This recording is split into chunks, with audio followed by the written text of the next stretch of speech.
about this feeling, baby, we're invincible.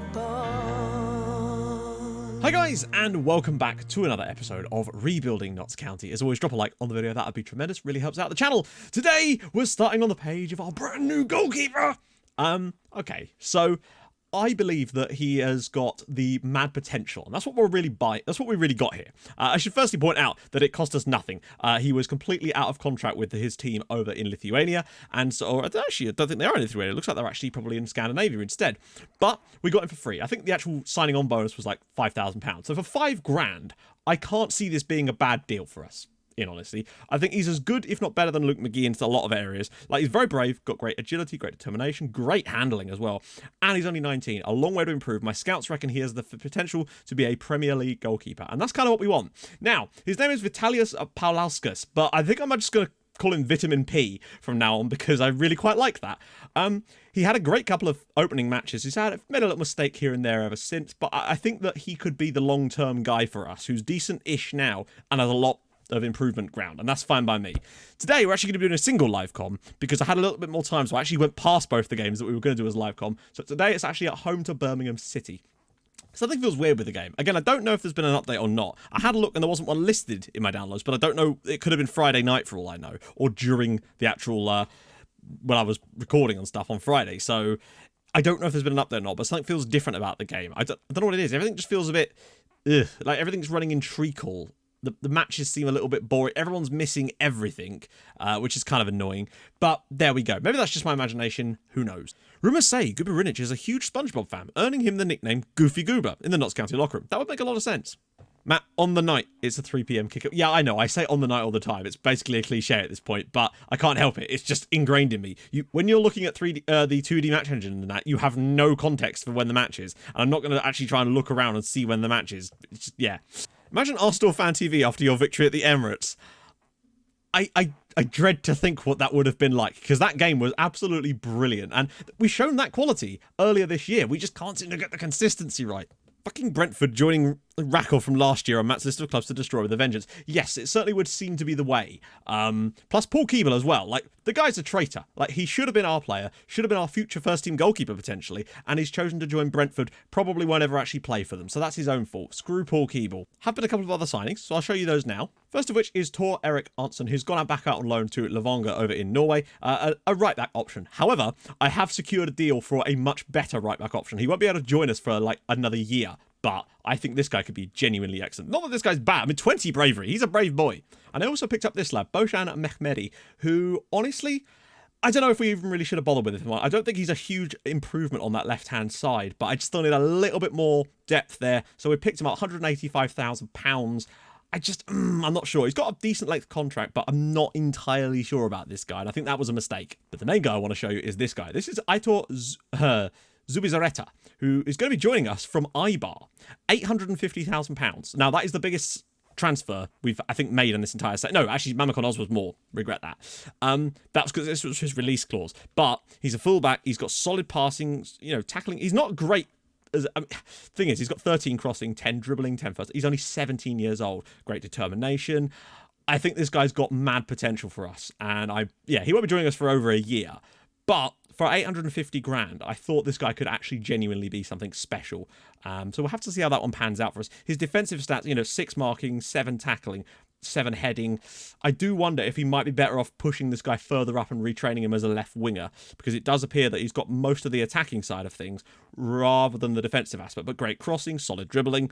I think either way, we'll find a use for this guy without a shadow of a doubt. So I really, really like this guy. 850 is a lot of money, I grant you. But honestly, for a player of this quality, I think genuinely it's still a bit of a steal. He was rated at 93 by my scouts. When it came to the final day of the window, I just went in and looked at the ones that I'd been looking at who had the best average rating for my scouts and went after them. And basically spent all the money I had left, essentially. Fresh after our win against Cardiff City, we've grabbed another win. Back-to-back wins, it was nice to see. Sam Hughes was the hero in this one. We were still okay on the night, but it took us getting a goal from a corner to actually bail things out here. Regan Booty getting himself a nice assist. But really is a problem that we're scoring too many goals now, when we are scoring, are coming from set pieces. And it's a shame because it does seem that everything's just dried up. And then we had a 1-1 draw away at Swansea in the FA Cup 4th round. Frustrating one. We played really well on the night. Sam Hughes gave us the lead, this time from a free kick. Regan Booty didn't play, but McPhee was able to whip one in.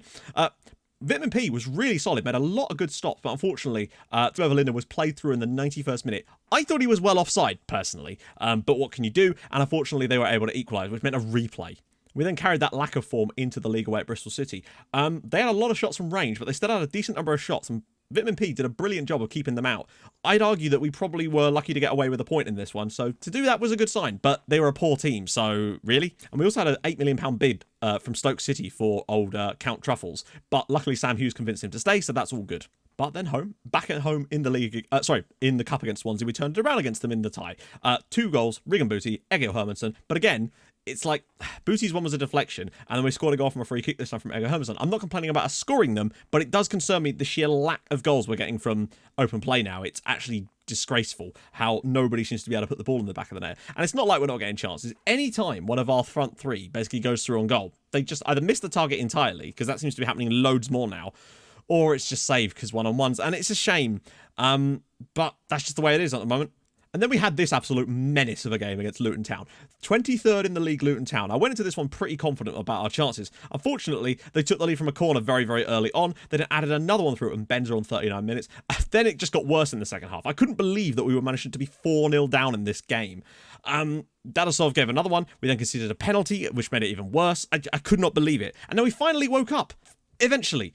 In the from about the 80th minute onwards, Tyrese Campbell came onto the pitch. He scored a brace. Ricky Griffiths got one back. We very nearly came back from 4-0 down. But where was this? It's like it took us 4-0 down, and then the game sort of went, oh, you're allowed to score now. And then all of a sudden, we were putting everything in the back of the net. A frustrating one to lose this one, but And then a good result away at Blackburn Rovers. This was a big one for us because Blackburn were actually second in the form table and won 4 out of 5, I think. We're in really, really good form coming into this game, and I was concerned for us, particularly when we went 1-0 down. But we actually showed some quality. Robbie Burton levelled things up for us before half-time. In the second half, Costel Troffan scored a goal from a corner. The ball was headed away, came to him, smashed it at the back of the net, and then Sam Hughes added another one for us. But again, they weren't really open play types of goals for us, which is again a frustrating scenario where we just cannot seem to score with any of our front line at the moment. And that is an issue. But hopefully we'll start to iron that out. Another goal for Troffin, so that's good to see him at least adding to his tally.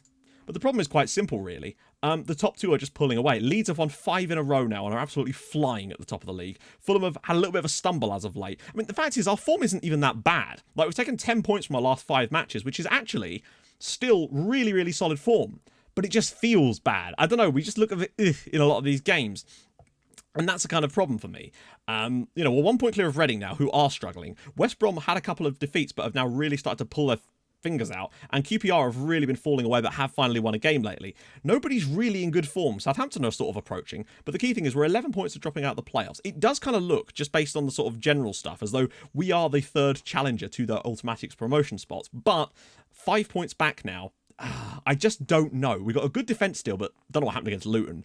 We're still in there. We just need a good run. But honestly, anything could happen right now. I think playoffs are pretty much in the bag, being 11 points clear, as long as we stay relatively solid. I mean, to be fair, if we carry on picking up 2 points a game for the rest of the season, then, we'd end up with a reasonably solid points total at that point. I mean, that'd be what? That would take us to 88 points, which would probably be an outside shot of Automatics, but at the very least, comfortable promotion form. And then we'd have to sort of try our luck in the playoffs. So that'd be fun, I suppose, but I don't trust it. I don't really want to go up for the playoffs because that means to me that we're the third best team to go up. So, regardless, we must push on. Today we host Birmingham City. I mean, if we win this one as well, suddenly that would then be 4 wins in our last 6 matches. Suddenly 13 points, and then it does start to look a little bit more bright for us. But Birmingham aren't mugs themselves. Only 1 win in the last 5, but still. And also, very importantly, Curtis Jones has been out injured. I don't know if he's not back fit. I tried playing Mehmedi there, but I feel like McPhee's going to have to start. Coates has just been on a downward turn. I tried playing Ricky Griffiths. I just don't know. We'll do a selection advice just to move some stuff around, though. It wouldn't move too much. Obviously, it always flips these two over for no reason. So, Truffles, McPhee, Coates, Williams, Hughes, Akinola. Akinola also had a period out, which probably didn't help us at all. Vitamin P in the back. Walker in here because Peyton has really tanked. I mean, maybe there's Brandon. Maybe we should try Brandon Fleming, honestly. I don't know who else to try and put in here at this point. Left backs, the whole left-hand side just seems to be a problem child for us at the moment. With the bench, Lennon, Walker, Dewsbury Hall, no. Campbell, Fjortov, Mijic, and of course, Kuberinic. We need a win here. I just want to see us create some chances, score some goals from open play. Too many chances are being missed, and too many shots in general are being missed. We seem to have lost about a bit that spark from earlier in the year where Ron Coates was consistently scoring goals and getting assists, and obviously without Curtis Jones, and Troffin looked solid, you know? We're having to rely too much on set-piece situations and just general, like, lucky breaks at the moment. We're not doing enough to create the chances from open play ourselves, and that's a worry. But hopefully today is the moment we buck that trend, make it 2 wins in a row again. You know, we've still only lost 1 game in a relatively large spell, but there's just too many little niggling draws in there and poorer performances against worse teams. Like, we're playing a lot of the worst ranked sides at the moment and not looking too confident. Finds Ron Coates. He'll drive at the defence, go past the man and shoot from a ridiculous angle, and yeah. He'll never stop doing that, unfortunately. Booty delivers one. And Hughes is there again, and Hughes has scored again. 7 goals for the season for Sam Hughes, but again, it's only from set pieces that we can actually maximise any kind of attacking threat. And that's a good thing, but it does worry me about, you know, in games where we can't pull that off. Another assist, though, for the season for Regan Booty, 14 for the year, and it's a great header from Sam Hughes. He scored about 4 goals in our last, 7 matches, I think. And I mean, that was our first shot on target after 28 minutes at home. O'Brien, they just don't look... Williams doesn't look as good at all now. He seems to just constantly get blocked every time he makes a tap. Oh, Burton does well. Booty. For Ron Coates, he's through again. He's going to miss again. He has missed again. But, okay, that's a bit more like it now from us. We're getting in those positions. Ron Coates will never, ever score one of those, apparently. Booty's ball. Headed away, but great work from Ron Coates. That was good play from him. Booty's got so much room to just whip that across, and he just doesn't. Just absolutely nothing happening at all as things stand. I think Reading are losing again this time at home to Cardiff, so I guess it's not the end of the world, but, nothing's happening. The performances just aren't there. This would be a very fortunate win if we were to get it, let's face it. And sometimes you need to do that, but I'm just seeing too many games now where this is the general pattern. Oh, well played Hermanson, that's more like it. Troffin, look at the space for Ron Coates. He does find him. Coates will obviously miss this. Yep, but hey, we got into the position and had the shot. That's what we need. I've pushed Costello Troffin out wide. Oh, he scored! Well, there you go. He is out on the wide left, but he has just grabbed himself another goal. But again, it's a set piece. This time a free kick. In fact, it was a free kick in the first half too, wasn't it? They've had probably the better opportunities. They're good ball in. It's a decent header from Troffin, but Phillips should be doing better there. Notts County 2, Birmingham City 0. Another set piece. But we should also be happy with the performance in the fact that we're winning the game. And yes, we've had to rely on the set pieces way too much. But sometimes that's what you got to do. I just really do want to see the strikers start carrying their weight a bit more. There we go. Took them a while there, didn't it? Fjortov. Coates, you could turn and ping one in behind, perhaps. Oh, lovely little bit of play. Tyrese Campbell is making himself available here. He's got it. And a good save by Phillips. But at least we opened them up a little bit more there. Hermanson. Lovely bit of play. Go on, score me a nice third one before the end of this match. Fjortov Lervik. Booty. Good stuff again. More like it. Okay, we seem to wake up a little bit towards the end. Another clean sheet, though, is always a good sign.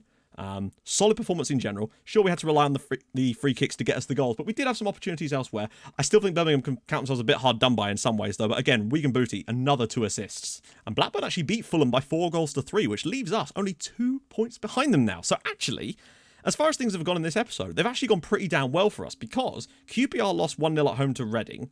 Sorry, no. QPR lost at home to Swansea. Reading lost at home to Cardiff.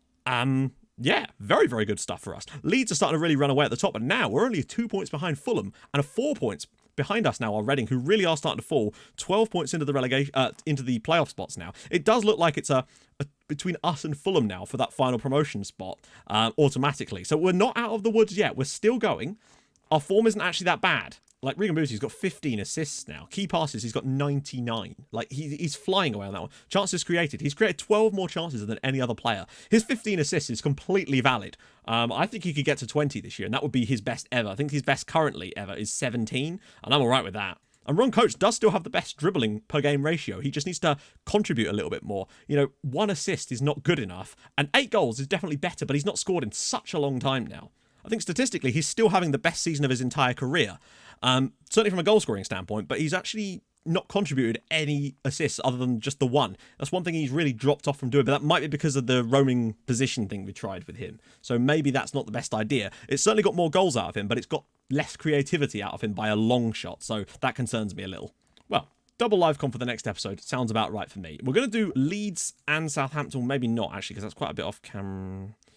That would be 6 games off camera. I don't know. We'll see. Either it'll be Leeds and Southampton, or it'll be just Leeds United. But that Leeds game could be huge for us. Southampton are definitely on the up again now, so we've got a lot of work to do in there. We've got some home games to do it. Huddersfield at home, Brentford at home. Difficult, but you never know. Derby away is not easy either. But then we've got Chesterfield, League 2 Chesterfield in the FA Cup 5th round. We could get to the 6th round of the FA Cup this season, which would be very, very nice indeed. Although it is extra fixtures, so I don't know how much I like that either. And then Millwall.